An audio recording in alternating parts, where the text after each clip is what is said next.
कुछ समय पहले मैं अपने काम में बहुत नाकारा थी। किसी भी वीडियो प्रोजेक्ट पर काम करते हुए मैं बार बार उसमें सुधार करती।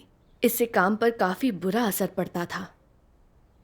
पहले तो लगा कि ये मेरी अपनी राय की कमी के कारण है, क्योंकि जब भी भाई बहन कोई सुझाव देते तो मैं समझ नहीं पाती थी कि सिद्धांतों के अनुसार उनकी ज़रूरत है भी या नहीं, और बिना सोचे समझे सुझावों पर अमल कर बैठती।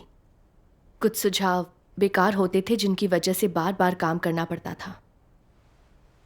फिर काट छांट और निपटारे के बाद जब परमेश्वर के वचनों पर अमल और आत्मचिंतन किया तो एहसास हुआ कि मेरी दृढ़ता की कमी के पीछे शैतानी स्वभाव और नीच इरादे हैं। इस बात को कई महीने हो गए, लेकिन कुछ भाई बहन ऐसे भी थे जो अहंकारी बनकर अपने विचारों पर कायम रहते थे और दूसरों के सुझाव को नहीं मानते थे। इससे काम पर बुरा असर पड़ता था। अगुआ ने उन्हें उजागर किया, लेकिन वे नहीं बदले, तो उन्हें बर्खास्त कर दिया गया। मैंने सोचा अगर आगे चलकर लोग मुझे सलाह देंगे तो मैं अपने विचारों पर कायम नहीं रह पाऊंगी। फिर जब भी मैं कोई वीडियो प्रोजेक्ट पूरा करती, सब लोग सलाह देने लगते और मैं उनके सुझाव मान लेती। कुछ मामले तो ऐसे होते जिनमें कुछ भी बदलने की ज़रूरत नहीं होती। कुछ बदलाव मुझे भी सिद्धांतों के अनुरूप नहीं लगते और कुछ एकदम मामूली बदलाव होते।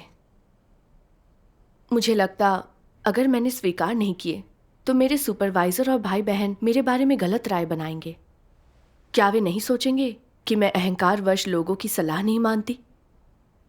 अगर ये गलत धारणा बन गई कि मैं सत्य स्वीकार नहीं कर सकती, तो क्या मैं बर्खास्त नहीं कर दी जाऊंगी?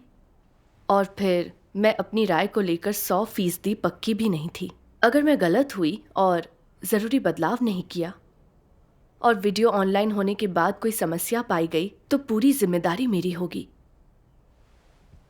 ये सब सोचकर अपने बचाव के लिए मैं सारे के सारे सुझाव मान लेती।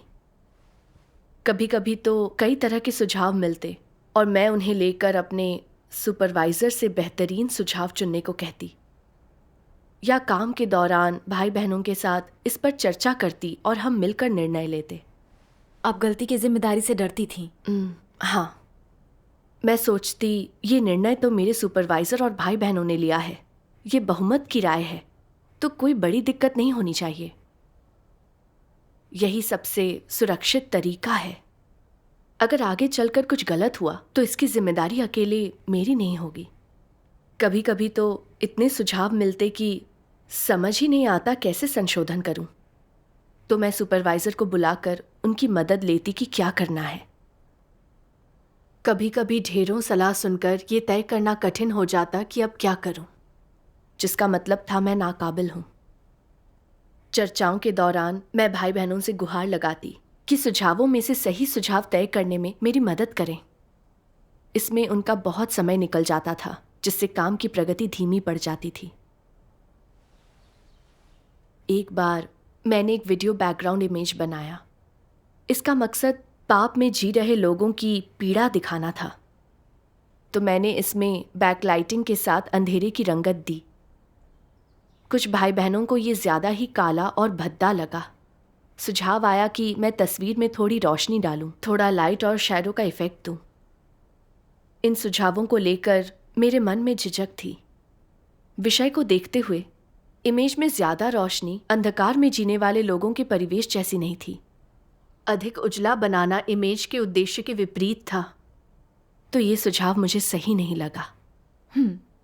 लेकिन फिर सोचा, चूंकि कई लोगों ने ये सुझाव दिया है, अगर मैंने इसे नहीं माना और वीडियो को ऑनलाइन होने पर कोई बुरा असर पड़ा तो जिम्मेदारी मुझ पर आएगी। मन में ये उधेड़-बुन चल ही रही थी कि मैंने देखा अगुआ भी उससे सहमत है, इसलिए मैं समझौता करने लगी। यदि मैं अपनी बात पर कायम रहकर संशोधन को नकार देती हूँ, तो क्या सब ये नहीं सोचेंगे कि मैं अपनी बात पर अड़ी हूँ, परेशानी से बचने के लिए इसे न बदलने का बहाना बना रही हूँ? तो मैंने सहमति जता दी। समस्या आई तो यह अकेले मेरी जिम्मेदारी नहीं होगी, क्योंकि मैंने ये बदलाव सबके सुझावों पर किए हैं। साफ जाहिर था कि ये बदलाव सही नहीं है, लेकिन फिर भी इमेज को सुधारने में काफ़ी समय चला गया। मैं तब चौंकी जब इमेज का काम पूरा होने पर सुपरवाइजर ने संबद्ध सिद्धांतों के आधार पर इसका मूल्यांकन किया। कहा कि इमेज सजीव नहीं लग रहा, इसमें बदलाव करना पड़ेगा। उन्होंने मुझ पर काम में निष्क्रिय होने का भी आरोप लगाया कि मेरी अपनी कोई राय नहीं है, मैं काम की प्रगति में रुकावट डाल रही हूँ और मुझे आत्मचिंतन करना चाहिए। उसके बाद मैं काफ़ी समय तक अशांत रही और खुद को दोषी मानती रही।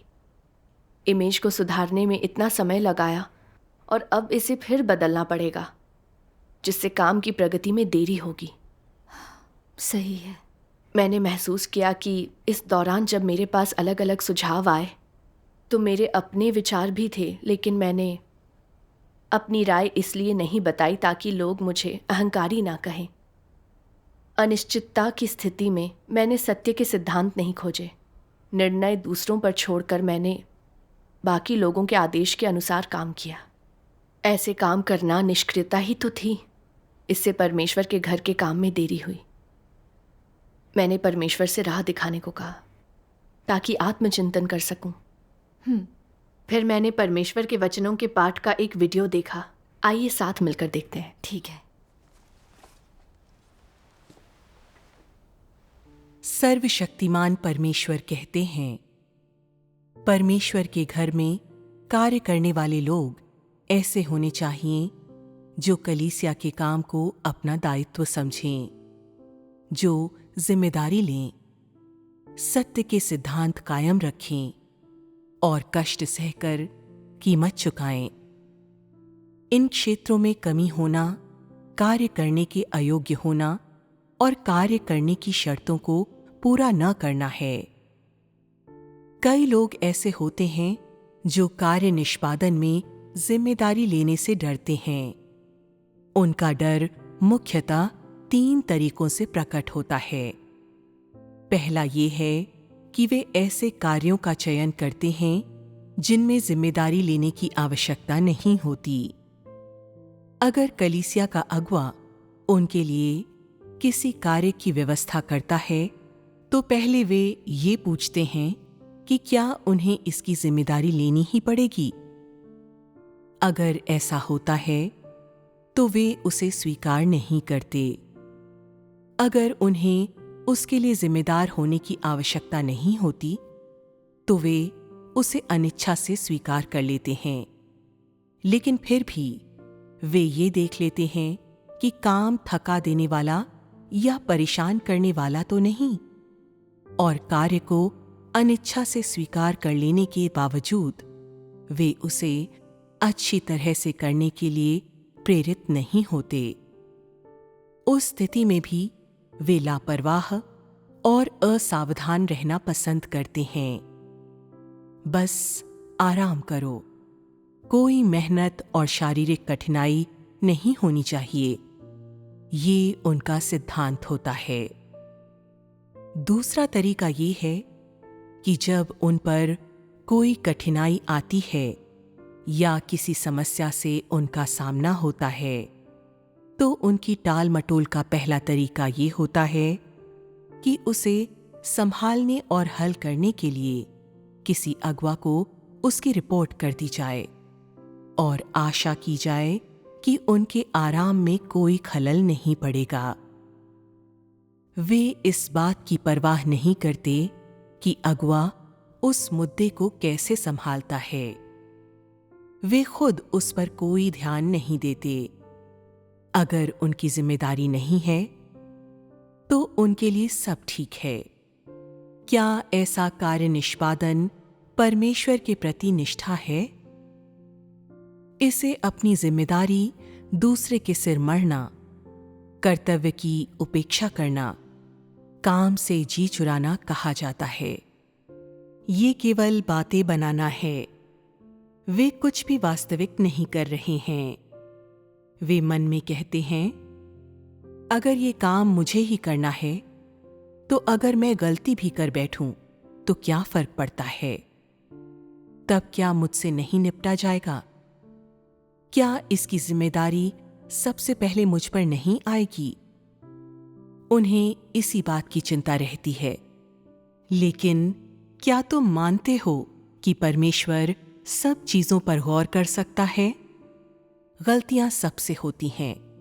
अगर किसी नेक इरादे वाले व्यक्ति के पास अनुभव की कमी है और उसने पहले कोई मामला नहीं संभाला है, लेकिन उसने पूरी मेहनत की है, तो ये परमेश्वर को दिखता है। तुम्हें विश्वास करना चाहिए कि परमेश्वर सभी चीजों और मनुष्य के हृदय की जांच करता है। अगर कोई इस पर भी विश्वास नहीं करता, तो क्या वो गैर विश्वासी नहीं है? फिर ऐसे व्यक्ति के कार्य करने के मायने ही क्या हैं? एक तरीका और है जिससे व्यक्ति का जिम्मेदारी लेने का डर प्रकट होता है। जब कुछ लोग कर्तव्य निभाते हैं तो वे बस थोड़ा सा सतही सरल काम करते हैं, ऐसा काम जिसमें जिम्मेदारी लेने की आवश्यकता नहीं होती। जिस काम में मुश्किलें आती हैं और जिम्मेदारी लेनी पड़ती है, उसे वे दूसरों के गले मढ़ देते हैं, और अगर कुछ गलत हो जाता है तो वे दोष उन लोगों पर डाल देते हैं और खुद समस्या से बचे रहते हैं। और अगर उसके बावजूद अगुआ और कार्यकर्ता उनसे कोई कार्य करने के लिए कहते हैं, तो परिणाम क्या होगा? वे कलीसिया का काम बर्बाद कर देंगे। ऐसे लोग विश्वसनीय या भरोसेमंद नहीं होते। वे केवल पेट भरने के लिए काम करते हैं। क्या ऐसे भिखारियों को बाहर कर देना चाहिए? बेशक, परमेश्वर का घर ऐसे लोगों को कभी नहीं चाहेगा। आमीन। आमीन। परमेश्वर के वचनों ने मेरी स्थिति उजागर कर दी। मैंने उस अवधि में अपने काम के प्रदर्शन पर विचार किया। मुझे जो भी सलाह मिली उसमें से कुछ सही सलाह नहीं थी। कुछ संशोधन सिद्धांतों के विरुद्ध थे और कुछ अनावश्यक थे। मुझे डर था अगर सबकी सलाह नहीं सुनी और कुछ गलत हुआ तो अकेले मुझे ही दोषी माना जाएगा। मुझे ये भी चिंता थी कि अगर मैं अपनी बात पर अड़ी रही तो लोगों को लगेगा कि मैं अहंकारी हूँ और सत्य नहीं स्वीकार पाती। इसलिए मैंने सभी की राय का बहुत सम्मान किया। जो भी बदलाव सुझाए गए उन्हें माना, बार बार संशोधन कर कई संस्करण बनाए, फिर इसका निर्णय सुपरवाइजर और भाई बहनों पर छोड़ दिया। मैंने कभी सत्य के सिद्धांत नहीं खोजे या दोषी होने के डर से खुद निर्णय नहीं लिए। मुझे इस तरह काम करना ज्यादा सुरक्षित लगा, क्योंकि जब समूह निर्णय लेता है तो समस्याएं नहीं होती। अगर कोई समस्या हुई भी तो अकेले मेरी जिम्मेदारी नहीं होगी। वैसे तो मैं हमेशा अपने काम में व्यस्त नजर आती थी, परमेश्वर के घर के काम की रक्षा करती थी, पर सच ये है कि हर चीज में मैंने अपना ही हित साधा, यही सोचती कि खुद को कैसे बचाऊं और जिम्मेदारी से कैसे बचूं। क्या ये मेरी चालबाजी नहीं थी? इस तरह से काम करना सिर्फ दिखावे के लिए मेहनत करना और जो कहा जाए वही करना था। मुझे ना तो काम की चिंता थी और ना सरोकार था। मैं परमेश्वर के घर के हितों के प्रति लापरवाह थी। मुझ में इंसानियत नाम की कोई चीज नहीं थी। अपने काम में ईमानदार लोग हर चीज में परमेश्वर के घर के हितों का ख्याल रखते हैं। कोई समस्या समझ ना आए तो वे परमेश्वर की इच्छा और सत्य के सिद्धांत खोजते हैं। कर्तव्यों में परमेश्वर के साथ एक मत होते हैं, और मैं अपने कर्तव्य में पूरी तरह से निष्ठाहीन और नासमझ थी। मैं एक ऐसी सेविका थी जो कुछ करने के लिए हुक्म का इंतजार करती थी, समस्याएं दूर करने के लिए सत्य के सिद्धांत नहीं खोजती थी। इस तरह काम करते हुए मेरा परमेश्वर या सत्य से कोई लेना देना नहीं था। मैं यूं ही काम कर रही थी जो सेवा कर्मी के बराबर भी नहीं था। सही है।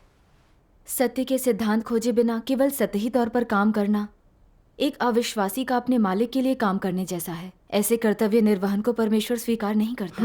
बिल्कुल। मुझे परमेश्वर के वचनों का एक और अंश याद आया।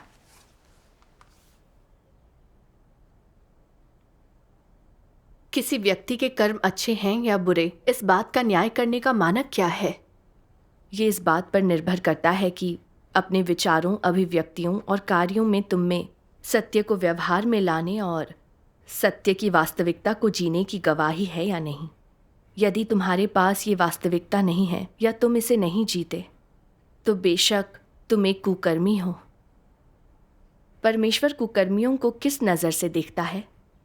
तुम्हारे विचार और बाहरी कर्म परमेश्वर की गवाही नहीं देते। न ही वो शैतान को शर्मिंदा करते या उसे हरा पाते हैं, बल्कि वे परमेश्वर को शर्मिंदा करते हैं और ऐसे निशानों से भरे पड़े हैं जिनसे परमेश्वर शर्मिंदा होता है। न ही तुम गवाही दे रहे हो, न ही तुम परमेश्वर के लिए खुद को खपा रहे हो। तुम अपनी जिम्मेदारियों और दायित्वों को भी पूरा नहीं कर रहे, बल्कि अपने फ़ायदे के लिए काम कर रहे हो। अपने फ़ायदे के लिए, इसका असल में क्या मतलब है? मतलब शैतान के लिए काम करना। इसलिए अंत में परमेश्वर यही कहेगा, हे कुकर्म करने वालों, मेरे पास से चले जाओ। परमेश्वर की नज़र में तुमने अच्छे कर्म नहीं किए हैं, बल्कि तुम्हारा व्यवहार दुष्टों वाला है। इसे न सिर्फ परमेश्वर की स्वीकृति हासिल नहीं होगी, बल्कि निंदा भी होगी। ऐसी आस्था रखने वाला क्या हासिल करना चाहता है?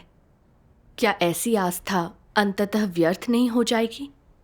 आमीन। आमीन। परमेश्वर के वचनों ने मुझे समझ दी। उसकी नज़र सबके दिलों पर होती है।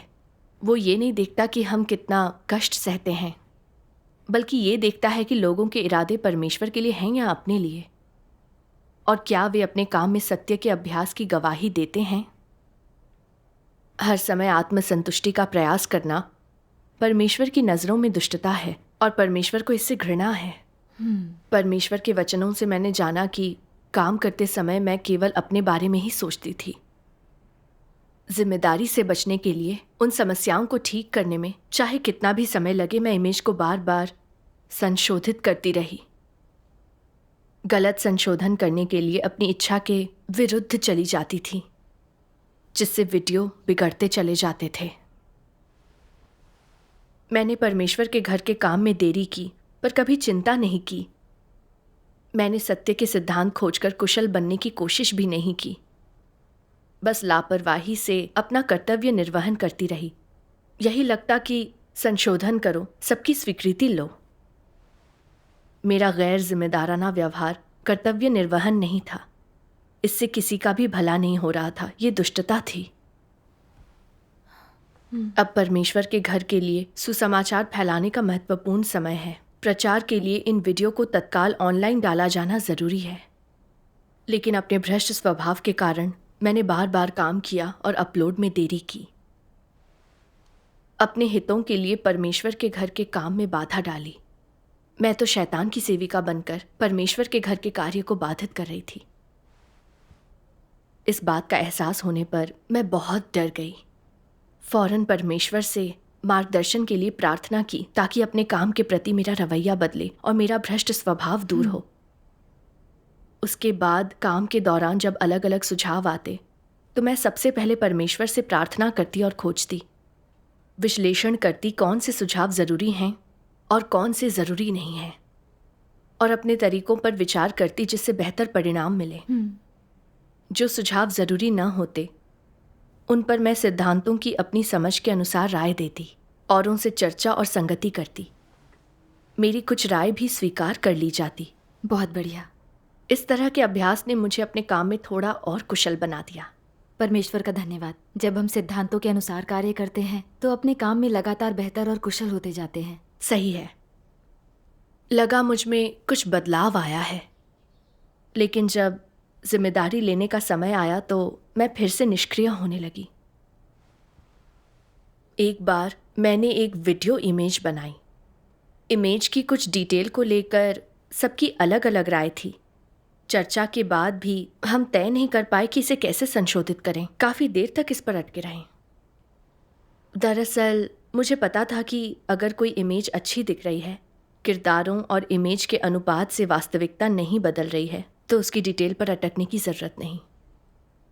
लेकिन इतने सारे अलग अलग सुझाव सुनकर मुझे समझ नहीं आया क्या करूं। अगर मैंने अपने विचारों के आधार पर चीज़ें बदल दी और वीडियो अपलोड होने के बाद कोई समस्या हुई तो क्या होगा? तब ये मेरी जिम्मेदारी होगी।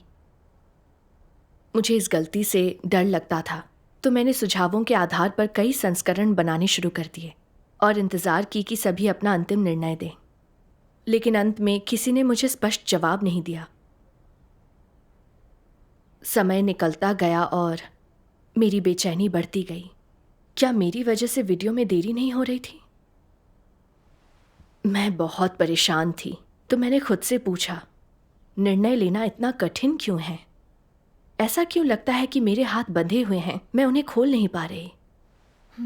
मैंने परमेश्वर से प्रार्थना करके राह दिखाने को कहा ताकि आत्मचिंतन करके खुद को जान सकूं। मैंने परमेश्वर के वचनों का एक अंश पढ़ा। आइए एक वीडियो देखते हैं। ठीक है। सर्वशक्तिमान परमेश्वर कहते हैं, तुम्हें एक ईमानदार व्यक्ति होना चाहिए। समस्याएं सामने आने पर तुम में जिम्मेदारी की भावना होनी चाहिए और समस्याएं हल करने के लिए तुम्हें सत्य तलाशने के तरीके खोजने चाहिए। विश्वासघाती व्यक्ति मत बनो। अगर तुम जिम्मेदारी से बचते हो और समस्याएं आने पर उससे पल्ला झाड़ लेते हो, तो अविश्वासी भी तुम्हारी निंदा करेंगे।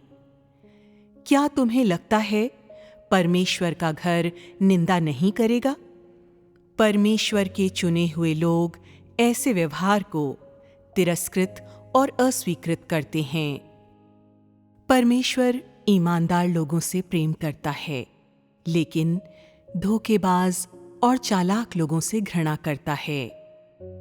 अगर तुम एक विश्वासघाती व्यक्ति की तरह कार्य करते हो और छल करने का प्रयास करते हो, तो क्या परमेश्वर तुमसे घृणा नहीं करेगा?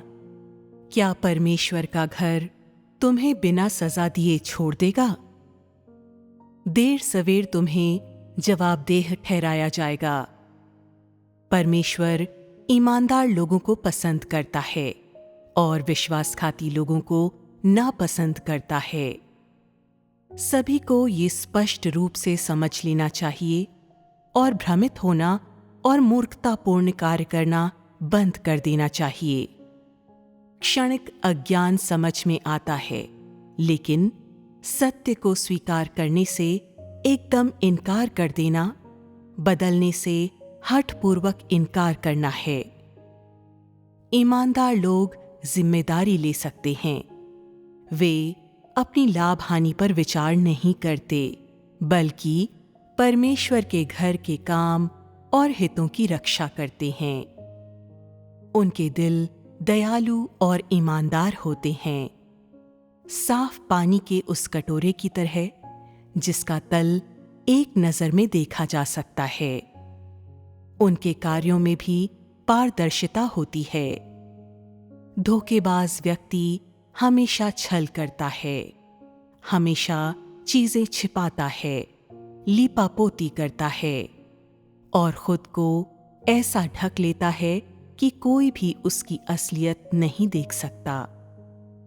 लोग तुम्हारे आंतरिक विचार नहीं देख सकते, लेकिन परमेश्वर तुम्हारे दिल में मौजूद गहनतम चीजें देख सकता है।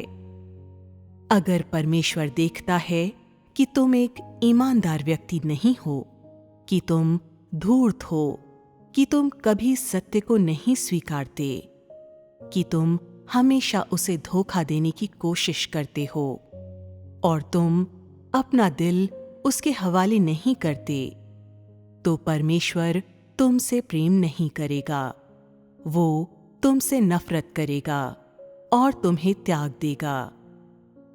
जो लोग अविश्वासियों के बीच लोकप्रिय होते हैं, जो वाक्पटु और हाजिर जवाब होते हैं, वे किस तरह के लोग होते हैं? क्या ये तुम लोगों को स्पष्ट है? उनका सार कैसा होता है?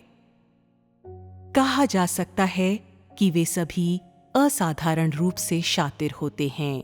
वे सब अत्यंत धूर्त और लिजलिजे होते हैं। वे असली दुष्ट शैतान होते हैं। क्या परमेश्वर ऐसे लोगों को बचा सकता है? परमेश्वर शैतानों से सबसे ज्यादा नफरत करता है। वे लोग जो चालबाज और कपटी होते हैं। परमेश्वर ऐसे लोगों को कभी नहीं बचाएगा। इसलिए तुम कुछ भी करो, पर तुम्हें इस तरह का व्यक्ति नहीं होना चाहिए। जो हमेशा सतर्क रहते हैं और बहुत सोच समझ कर बोलते हैं, जो देखते हैं कि हवा किस तरफ बह रही है और अपने मामले छल कपट से संभालते हैं। मैं कहता हूं, परमेश्वर ऐसे लोगों से सबसे ज्यादा नफरत करता है। इस तरह के लोगों के लिए छुटकारे की कोई आशा नहीं होती। जब लोग चालबाज और कपटी होते हैं तो वे कितना ही मीठा क्यों ना बोलें, ये छल भरे झूठ ही होते हैं। उनके शब्द जितने मीठे होते हैं वे उतने ही बड़े दुष्ट शैतान होते हैं। इसलिए वे बिल्कुल उस किस्म के लोग होते हैं जिनसे परमेश्वर सबसे ज्यादा घृणा करता है। तुम लोग क्या कहते हो? जो लोग चालबाज होते हैं, झूठ बोलने में माहिर होते हैं, मीठा मीठा बोलते हैं, क्या वे पवित्र आत्मा का कार्य प्राप्त कर सकते हैं? क्या वे पवित्र आत्मा का प्रकाश और प्रबुद्धता प्राप्त कर सकते हैं? बिल्कुल नहीं। चालबाज और कपटी लोगों के प्रति परमेश्वर का रवैया क्या होता है? वो उन्हें तिरस्कृत कर देता है। वो उन्हें दरकिनार करके उनकी तरफ ध्यान तक नहीं देता। वो उन्हें पशुओं की श्रेणी का मानता है। परमेश्वर की नजरों में ऐसे सभी लोग सिर्फ मनुष्य की खाल पहने होते हैं और सार में वे दुष्ट शैतान की श्रेणी के होते हैं। वे चलती फिरती लाशों की तरह हैं और परमेश्वर उन्हें कभी भी नहीं बचाएगा। आमीन। आमीन। परमेश्वर के वचनों ने मेरी स्थिति उजागर कर दी। सुझावों को लेकर मैं हमेशा निर्णय की स्थिति में रहती, गलतियों की जिम्मेदारी से डरकर हमेशा खुद को बचाती, क्योंकि मैं इन शैतानी विषयों के काबू में थी। जैसे कि हर व्यक्ति अपनी सोचे, बाकियों को शैतान ले जाए, खुद को बचाओ, केवल आरोप से बचने का रास्ता सोचो, और जब हर कोई अपराधी हो तो कानून लागू नहीं किया जा सकता।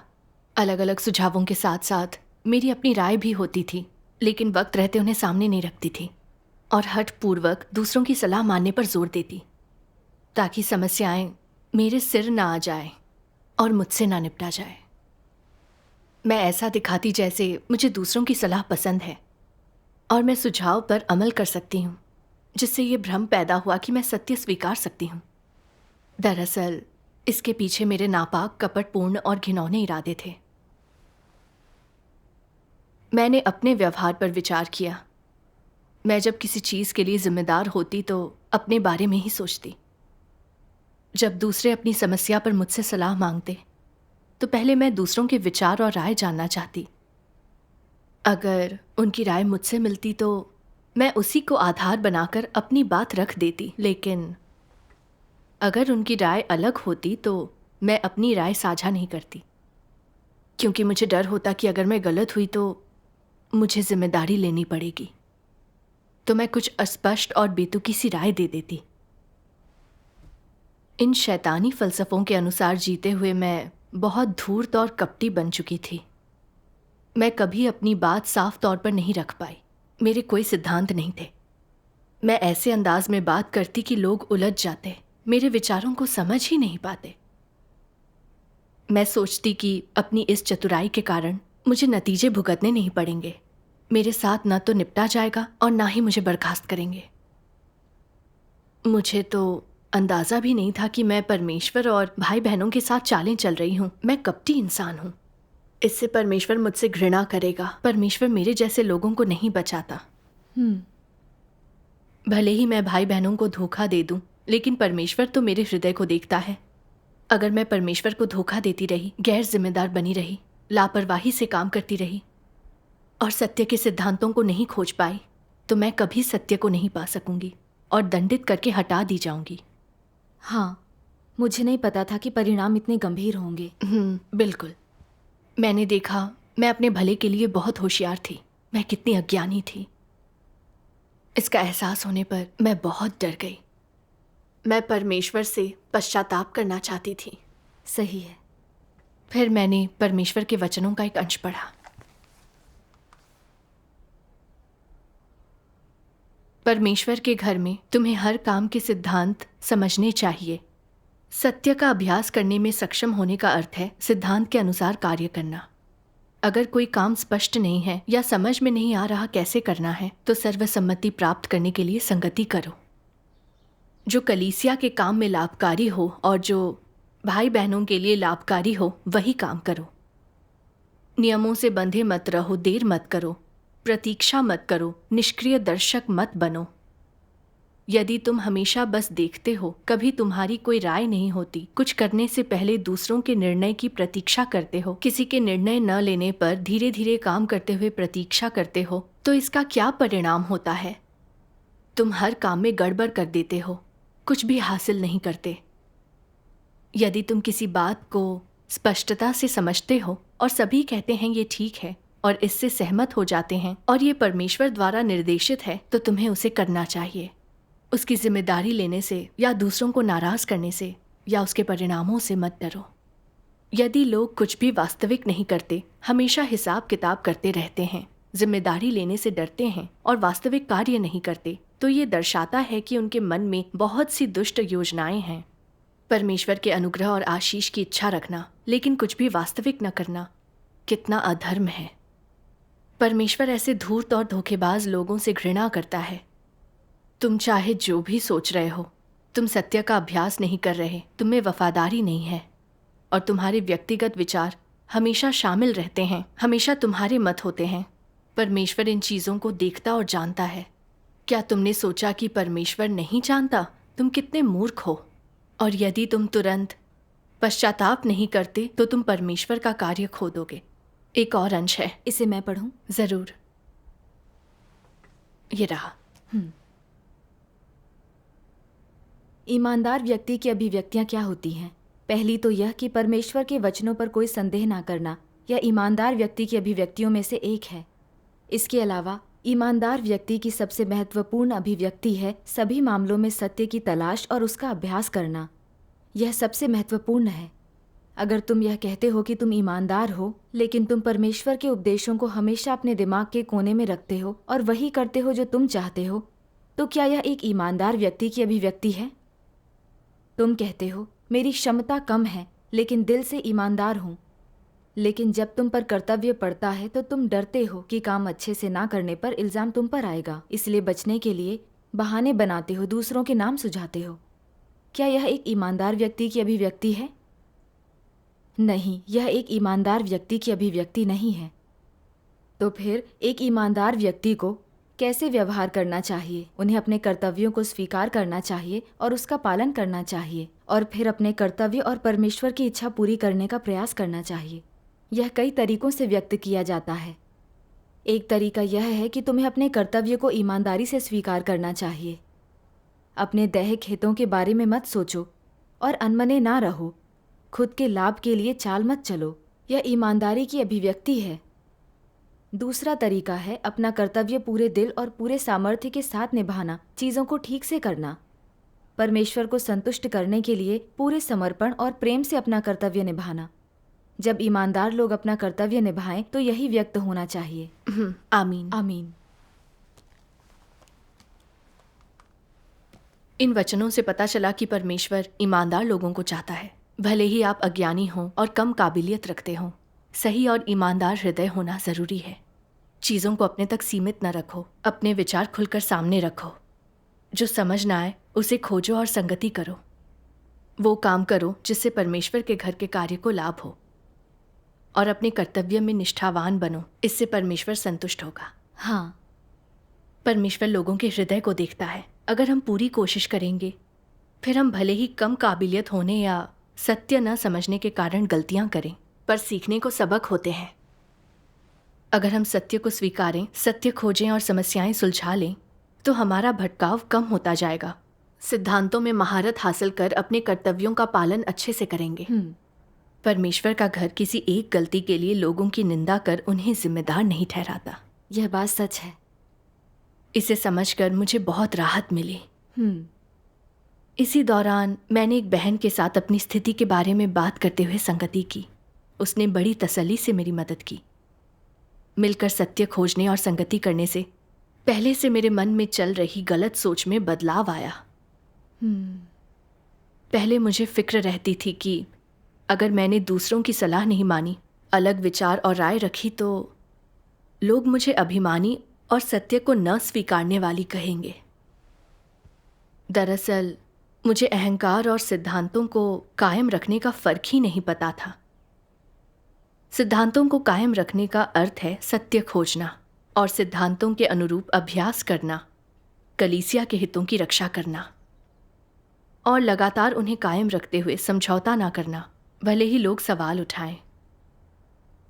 हालांकि ये थोड़ा बहुत अहंकार करने जैसा दिखता है, लेकिन ये सत्य को कायम रखना और एक सकारात्मक चीज़ है। जबकि अहंकार हमेशा खुद को दूसरों से श्रेष्ठ मानना, अपनी राय और विचारों को ही सही मानना है। जब दूसरे अपना अलग नज़रिया रखते हैं तो लोग अपने विचारों को लेकर हट करते हैं, गलत को भी सही ठहराने की कोशिश करते हैं। ये विचार इंसान के अंदर से ही आते हैं, इनका कोई सैद्धांतिक आधार नहीं होता। फिर भी वो जिद करता है कि दूसरे उसकी बात माने। ये एक शैतानी स्वभाव है, अहंकार की अभिव्यक्ति है। हाँ, मुझे उन भाई बहनों की याद आई जिन्हें बर्खास्त किया गया था। उनमें से कुछ ने अपने तरीके से काम करने पर जोर दिया। भाई बहनों के सुझावों को गंभीरता से नहीं लिया या उन पर विचार नहीं किया। अपने पक्ष में तर्क दिया, संशोधन और सुधार के लिए तैयार नहीं हुए। उन्होंने जिन बातों पर जोर दिया वे सिद्धांतों के अनुरूप नहीं थी, सिर्फ उनके निजी विचार और प्राथमिकताएं थीं। यही अहंकार की अभिव्यक्ति है। जब अलग अलग राय मेरे सामने आई तो मुझे लगा कुछ सुझाव अनुचित हैं, लेकिन अगर मैं सिद्धांतों के अनुसार उनका मूल्यांकन कर अपने विचार रख पाती तो ये अहंकार नहीं, सत्य के सिद्धांतों को कायम रखना होता। जब मैं समस्याओं या चीज़ों को पूरी तरह नहीं समझ पाती, तब अगर मैं अपनी राय व्यक्त करूं, सत्य खोजूं और संगति करूं, तो ये अपने तरीके पर जोर देना नहीं होगा। ये कार्य करने से पहले सिद्धांतों का पता लगाकर अपने कर्तव्य में जिम्मेदार होना कहलाएगा। इन सत्यों को समझने पर मुझे बड़ी राहत मिली है। परमेश्वर का धन्यवाद। इस संगति से मुझे यह भी समझ में आया कि सिद्धांतों को कायम रखने और अहंकार में फ़र्क करने के लिए हमें ये समझना होगा कि जिसे कायम रख रहे हैं वो सत्य के अनुरूप है या नहीं। अगर है तो हम सत्य के सिद्धांतों का अच्छी तरह पालन कर रहे हैं। अगर हम बेतुकी बातों पर जोर दें जो सत्य के अनुरूप नहीं है तो हम अभिमानी हैं। सही है। जब मुझे अपने काम में बहुत ज़्यादा सुझाव मिले तो मैंने परमेश्वर से प्रार्थना की और सत्य के प्रासंगिक सिद्धांत खोजे। देखा कि क्या सिद्धांत अनुसार संशोधन ज़रूरी है। मैंने सबके साथ संवाद में अपने विचारों को रखने की भी पहल की। वीडियो बैकग्राउंड इमेज का काम पूरा कर लेने पर अगुआ ने कहा कि रंग का इस्तेमाल सही नहीं है और उसे बदलने के लिए कहा। मैंने सोचा अगर मैं ये बदलाव करती हूँ तो काम बहुत बढ़ जाएगा, वीडियो अपलोड करने में पक्का देरी हो जाएगी। ये सिद्धांत का मामला नहीं है, ये निजी पसंद है, इसलिए इसे बदलने की ज़रूरत नहीं। लेकिन अगर मैंने नहीं बदला तो कहीं मेरे अगुआ को ऐसा नहीं लगेगा कि मैं अहंकारी हूँ। फिर से झिझक हुई तो मैंने परमेश्वर से मार्गदर्शन मांगा ताकि सिद्धांतों के अनुसार अभ्यास कर सकूं। प्रार्थना के बाद मुझे कुछ संदर्भ सामग्री मिली। फिर प्रासंगिक सिद्धांतों की खोज के लिए मैंने अगुआ और सुपरवाइज़र के साथ काम किया। मैंने अपनी समझ और विचार भी बताए। अगुआ और सुपरवाइज़र मेरी बात से सहमत हो गए। वीडियो जल्द ही ऑनलाइन हो गया। ये तो बढ़िया है। मैंने खुशी और सुरक्षा महसूस की। इस दौरान हुए अनुभव पर विचार करते हुए मुझे एहसास हुआ कि खुद को बचाने और जिम्मेदारी से बचने के लिए मैंने हर तरह की चिंताओं से अपने हाथ बांध लिए थे। ये थकाने वाला था, मैं प्रभावी नहीं थी।